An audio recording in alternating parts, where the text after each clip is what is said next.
Magandang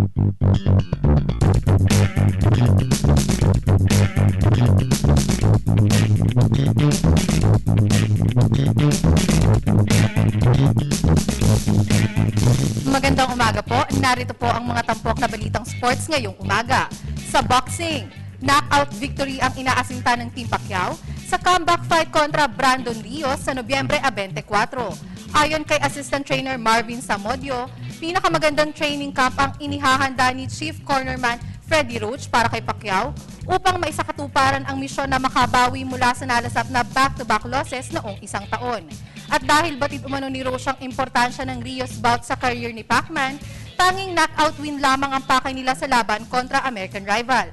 Ibinalita rin ni Samodio na sa October 7 ang takdang dating sa bansa ni Roach para pangasiwaan ng extensive training regimen na pagdaraanan ni Pacquiao sa General Santos sa loob ng bago sila lumipad patungong Macau para sa huling 2 linggo ng kanilang ensayo. Sina light middleweight campaigners Liam Voghan ng Great Britain at Lian Hui ng China ang itinalaga bilang sparring partners ni Pacquiao sa early stage ng encampment.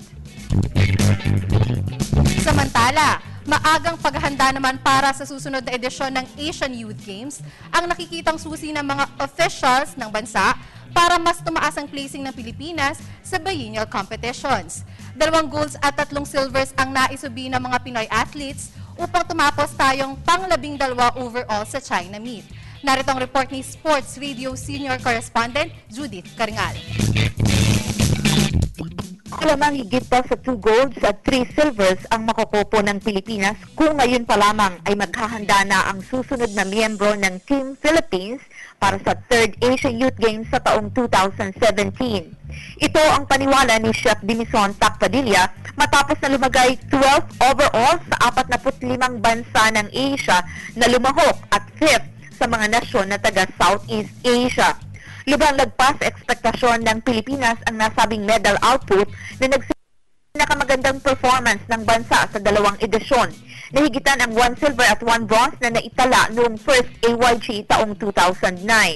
Idiniin rin ni Padilla na halos mas mataas pa sana ang finish na natamo kung ang breaks ng laro ay pumanig sa Pilipinas, katulad ng pagkatalo ni Jurens Mendoza sa tennis boy singles final, din ang pagkabigo ng basketball 3-on-3 sa quarterfinals laban sa Iran.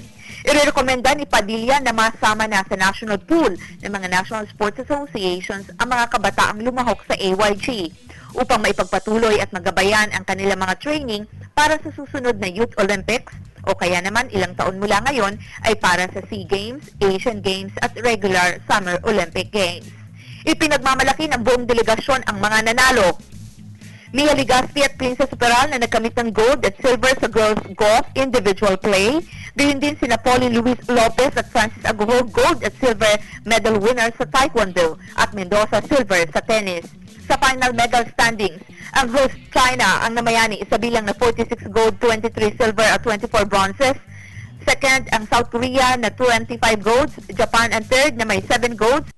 Ang Thailand na meron ring 7 golds, nasa 6th at 7th ang Singapore at Vietnam, kapwa may 6 gold medals, habang Malaysia ang nasa 8th spot na may 4 golds.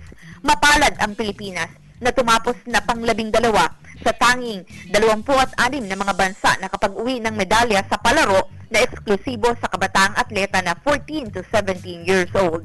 Ang bansang Sri Lanka ang tatayo bilang punong abala ng 2017 Asian Youth Games, kasunod ang Youth Olympic Games sa 2018. Para sa PTV Sports, Judith Carinal, Telebisyon ng Live.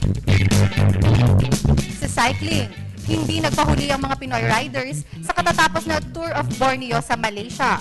4th place finish ang naabot ng Road Bike Philippines sa team event ng 6-stage bikeathon, habang tumapos na pang-10 naman sa individual competitions si 2-time Tour champion John Mark Galedo. Pero sa kabila nito, hindi pa rin masaya at lalong hindi kontento sa performance ng kanyang mga siklista si Road Bike Philippines team founder, Engineer Bongswal. Alamin natin kung bakit sa report ni Nicole Ramos. Bagamat tumapos ng 4th place overall sa nakalipas na Tour of Borneo, hindi kaya si Road Bike Philippines team founder Engineer Bongswal. Ito'y dahil podium finish umano ang kanilang misyon sa 6-stage bikeathon. At ang anumang estado na mas mababa dito ay hindi niya maaaring pagkunan ng kontento.